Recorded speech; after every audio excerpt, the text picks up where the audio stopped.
Good morning, it's Edna Keep here live with Mindset Monday. And first of all, I want to say happy Thanksgiving to everyone. We had a really nice dinner with friends over and family last night, so it was lots of fun.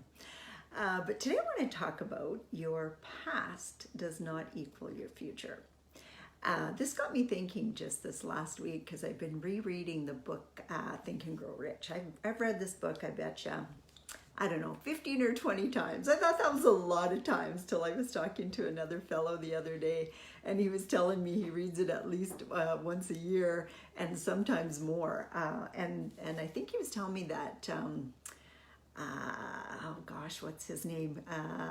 Bob Proctor carries it around and reads it every day. So I thought, well, that's pretty priceless. I like that. That was one of my favorite books, and it definitely started me thinking about the ability to become rich someday, because growing up in a family that was never rich, I mean, we were never without, but we were never rich, it just wasn't something talked about. And if it was kind of in a derogatory sense, you know?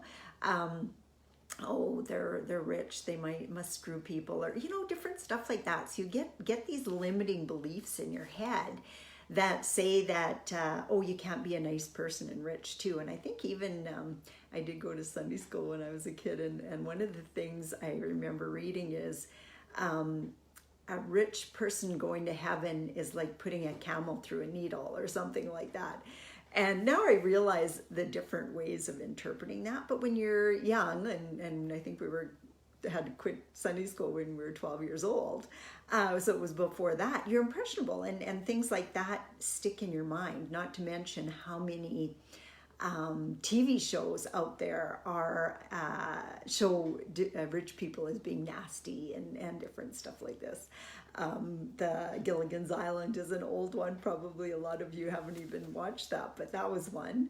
And one that's recent that really speaks to me about being derogatory to the rich is Two Broke Girls. And one girl came from a wealthy background, and the other girl came from a poor background, and they're always cutting the wealthy girl down. Her dad got in trouble and was in jail and all this different kind of stuff. But there was all kinds of things in there that cut down the rich and why you didn't want to be rich. And sometimes I think that people out there try to reprogram us again and again and again into thinking, why would you even think you can become rich? Like it's so far from what you're living that how can you even think about that? So anyway, really, really good book. I'm going to just show you. I just been reading it again, Think and Grow Rich. And I highly recommend it if you've never read it. You can get it on a Kindle book or paperback for, I think, under $10. And it really, even though it's been around for years and years and years, and some of it is, some of the language is a little weird, it is still a really, really good book.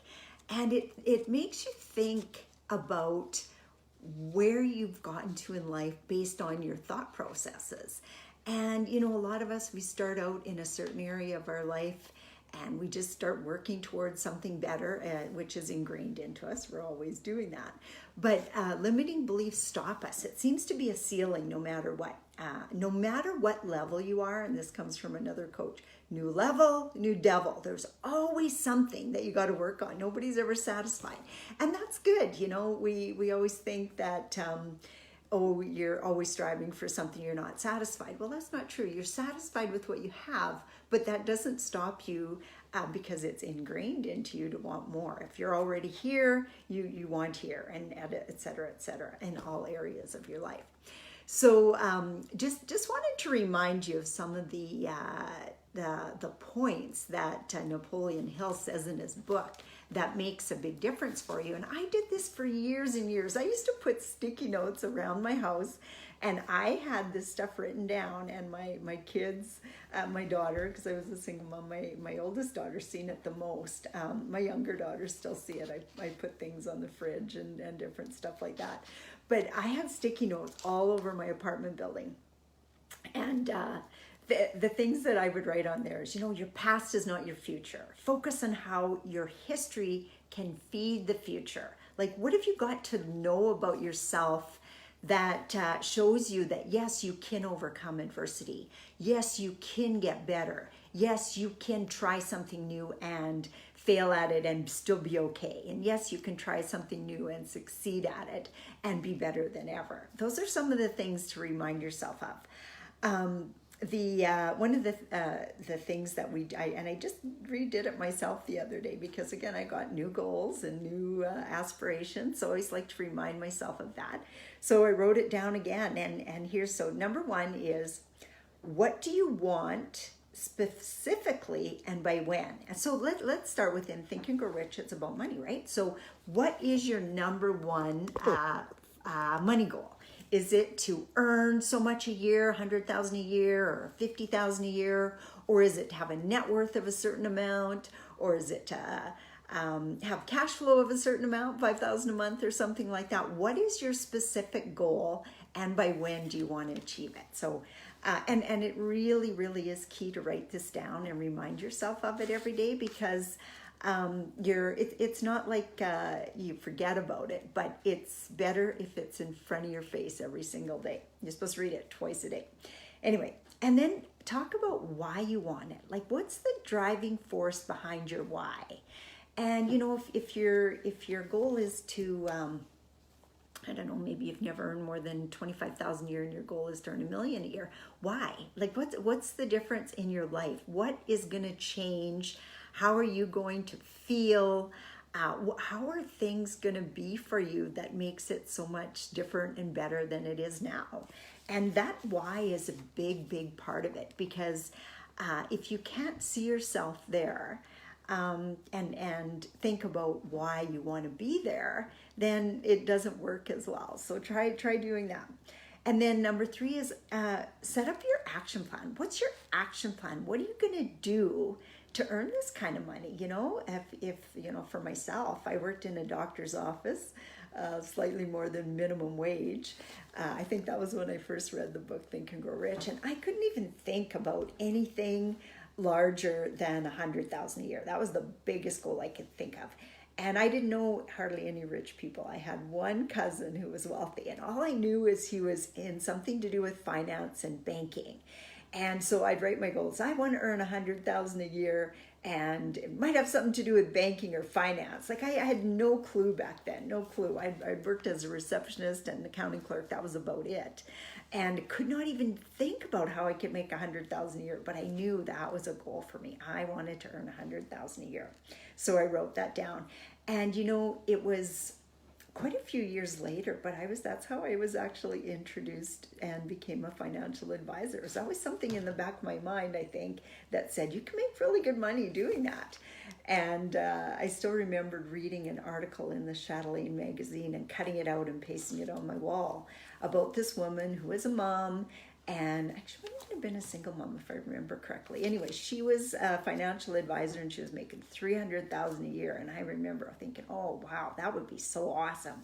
So shortly after that, I was introduced to a part-time opportunity to work in financial services through a network marketing company, of all things. Like, I was introduced to a lot of things when I first moved into the city like 30 some years ago. So it's very interesting how when you plant a seed in your mind, how things come together to start pushing you in that direction, you know? And then of course, everything changes over the years. Like, I'm not in financial services at all anymore, but it was a start, and it was where I got my first taste of making really, really good money. So what's your action plan? And you don't need to know exactly. I wrote down, like I said, maybe something to do with financial services, money, banking, I didn't know, something like that. And then, like I said before, this is very key. Write it down. Put it on I use flashcards, you know, like even just a little notepad like this, or recipe cards is something I've written it on. And I know everybody's technology focused nowadays, but they do say that the handwriting it down really makes a difference. So try it, write it down, and then read it to yourself twice a day. First thing in the morning when you wake up, and then just before you go to bed at night. Now, I did that for years and years, and I'd pick it up and da-da-da and read it and da-da-da. But you know, what I've learned too is that you really have to feel and believe that you can reach that goal. So if you're starting out and this is your first time you're doing it, Maybe going from 25,000 a year to $1 million a year is a little stretch for you right now, but maybe doubling it is not. Maybe a 10% increase is not. Something that you can believe in and start working towards. So think about that, because it's something you have to believe to a certain extent. And then one of the things I learned a few years ago, actually the very first coaching program I ever took, it was on the premise of either doubling your income or whatever you were making now, or doubling your time off.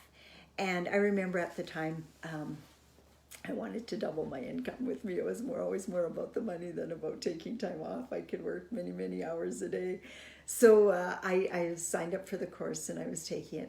And one of the things that they asked you and they got you to check back on, because most of us are so future focused that we don't think about how far we've already come.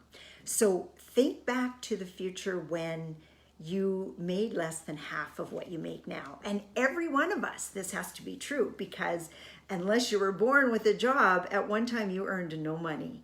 So the first penny you earned was double what you'd ever earned before, or whatever. Maybe you can't double a zero, but you know what I mean. And maybe your first job was as a waitress or a newspaper carrier, and you earned, I don't know, $25 a week. I don't know, I'm making that up. But then did you go on and never make $50 a week? And did you ever make $100 a week? And did you double it? And I thought that was such a powerful exercise, because a lot of times we stop ourselves. I know I always say, I struggle a bit with visualizing out there, but do you know that visualizing and remembering is the same thing?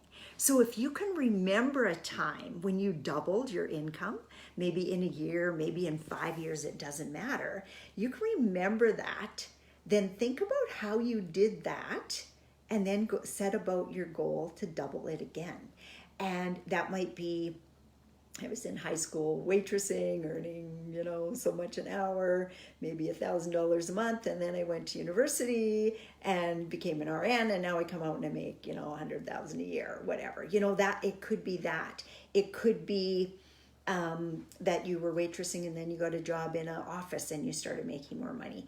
Wherever there's a past where you've doubled your money, pay attention to that.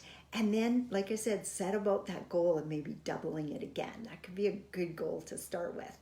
And just see how that makes you feel. And keep me posted. I'd love to hear your story. I'm going to keep you posted on how I've got some big lofty goals going forward again. And I'll keep you posted on how we're doing with that too. So I just want to say thanks again for everybody for listening, and happy Thanksgiving. And if you need my help with some mindset stuff and getting over limiting beliefs and believing in yourself enough to build yourself a multi-million-dollar real estate portfolio, reach out to me at 90daysto5k.com. Bye for now. Hey, thanks, Joanne. Great Mindset Monday, she says. Hi, TJ. Hi, Mike. Nice to see you guys on. Happy Thanksgiving, everyone, and have a really, really good rest of your day off, and we'll talk to you all on Friday. Bye for now.